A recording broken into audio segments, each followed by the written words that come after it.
Hey there and welcome to Consistent Cash Flow. This is the freelancer's guide to creating consistent cash flow that you can depend on week after week, month after month in your freelance business.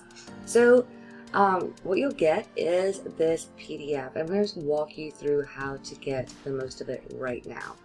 So first things first is to price for profit.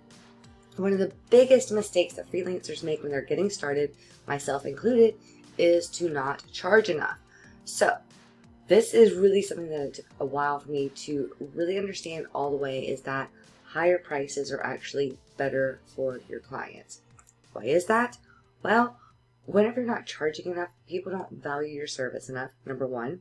Number two, in order for you to create consistent income where you can actually ditch your boss, you're going to need to charge enough, okay? So you're going to have overhead, you're going to have software you have to pay for, programs you have to pay for, stock images, stock photos, same thing, stock videos, stock, fonts, all of these things. It all adds up, okay? And so you need to make sure that you're charging enough. Now, one huge lesson that I learned was that billable hours are not the same as the hours that you actually have to put into your business to keep running. So your billable hours are, the time that you actually spend on a client's project, but you have, maintenance that you need to do, and invoicing and files and your taxes and your daily, getting organized. And believe me, for me, at least, it takes about, a 6-hour day is what I usually work, and I get about 4 hours worth of client work done in that 6 hours. So what's working for me right now is a hybrid of two pricing structures. Okay, one is project or package-based pricing, and that is regardless of how much or how little time it takes. Now, the only things that I do project-based pricing on is pretty much logos and websites. I've done enough of them that I have a pretty good idea how long it's going to take me, okay? And the second way that I work with people is on retainer pricing. Now, a lot of times I will work with someone on a single project or a single logo, a single webpage, or whatever. And if I enjoy working with them and they enjoy working with me, we actually roll that over into retainer pricing to continue working with them longer. So how do you know what to charge, right? Well, first of all, that's completely up to you. It's your business, it's your lifestyle. A good rule of thumb, though, is to base it off 4 hours of billable work every day and go from there. So you're going to take your weekly goal income.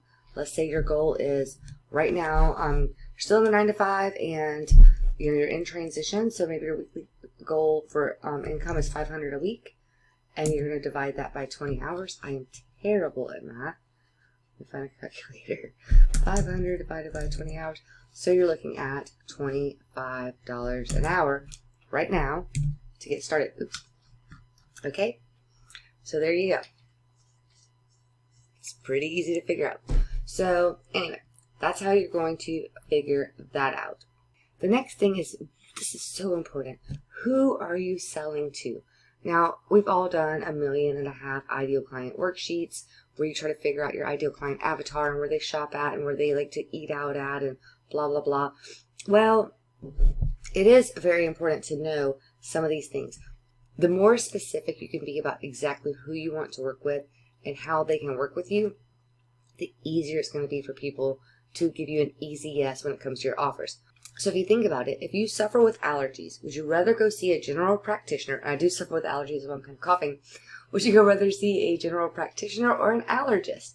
If you drive a BMW, would you rather take your car to be serviced at Moe's Car Care, or do you want to take it to someone who specializes in BMW maintenance? When you know exactly who you want to serve and your messaging and your offers are all in alignment, you're going to be book solid. Like, seriously, it's super easy to book clients whenever you have these few things in place. So I want you to ask yourself a few questions. What kind of business do they have? What are they struggling with? What have they tried before and they fail miserably? How can you help, and why you instead of someone else? Now, let's just say that you design sales pages, right?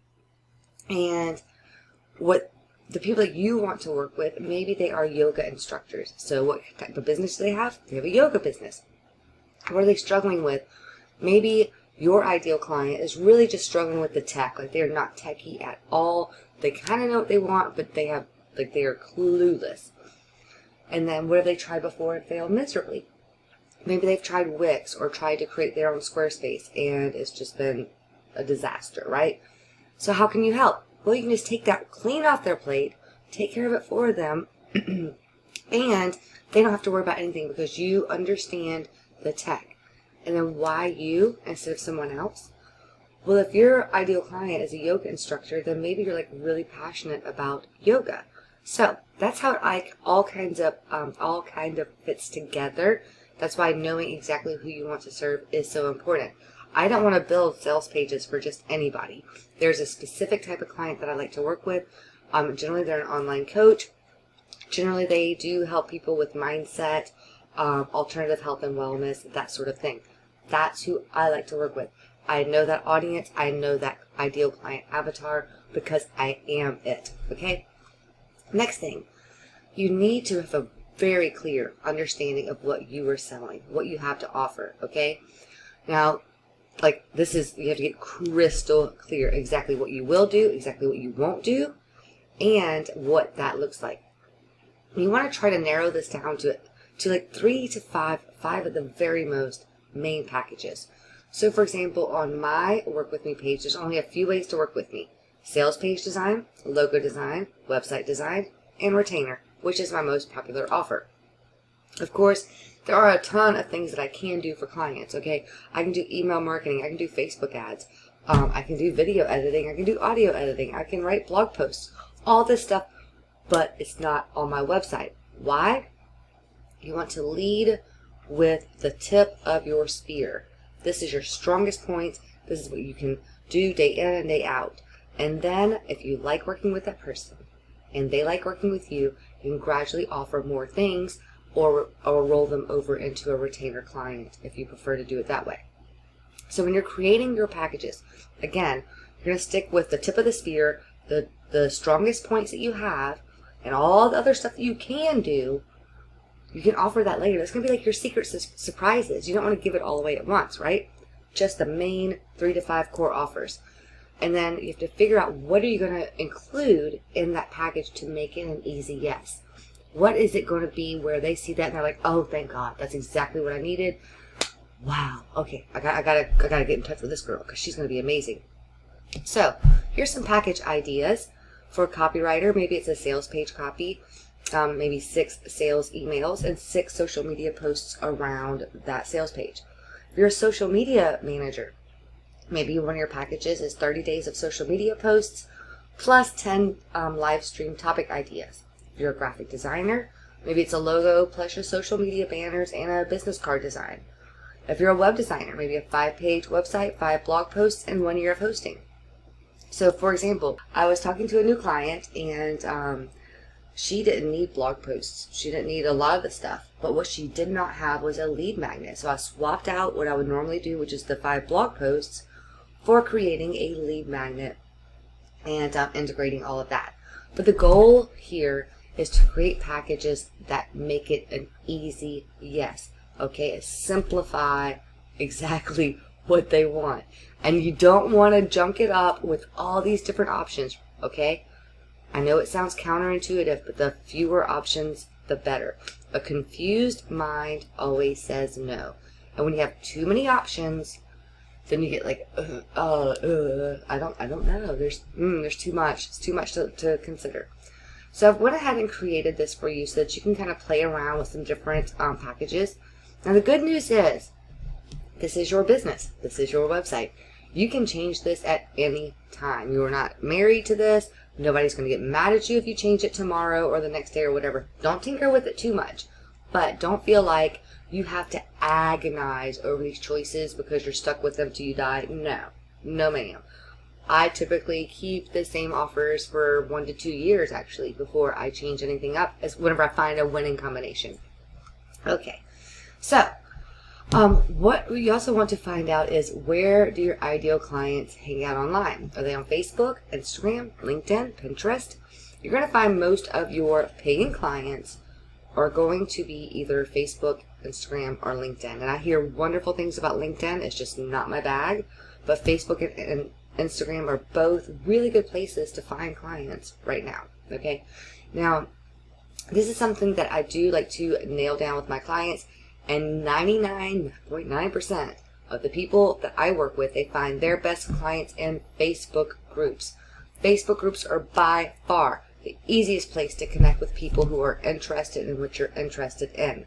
Okay, another untapped place, but the community is a little different, like the vibe or whatever is a little different, is Reddit. But if you are already an active Redditor, get in some of these entrepreneur groups that target your ideal clients. If you're not already a Redditor, it's just Reddit's its own thing, okay? But if you're already on Reddit, I'm telling you, plenty of clients there. So here's now you don't want to just join any group, right? So if you're a blogger, you don't want to look for clients in blogging groups. You want to look for people who are looking to hire bloggers, okay? And that's a big mistake that I see a lot of people make when it comes to networking in Facebook groups, is they try to join groups, or they're trying to find clients in groups that are nothing but their peers. Why would I try to sell a logo package in a group full of graphic designers? They're not buying from me. They're all graphic designers, right? So if you're a graphic designer, you want to focus in groups that have publishers or authors, maybe real estate, e-commerce, sales funnels, even yoga, any type of business that you are already interested in that topic. So I'm very outdoorsy. I love to go camping. I love to go fishing. I love to go all that kind of stuff.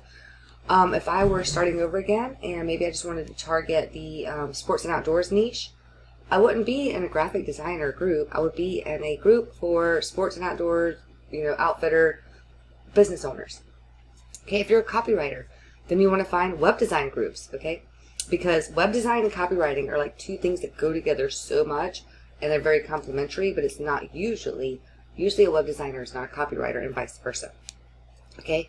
Find a branding group to be in, social media marketing, email marketing, basically any kind of marketing. They're always looking for copywriters, especially the sales funnel groups, ClickFunnels and all that. If your niche is social media, then you want to be in the blogging groups, because these people love to write blogs, but aren't necessarily so great at writing compelling short copy.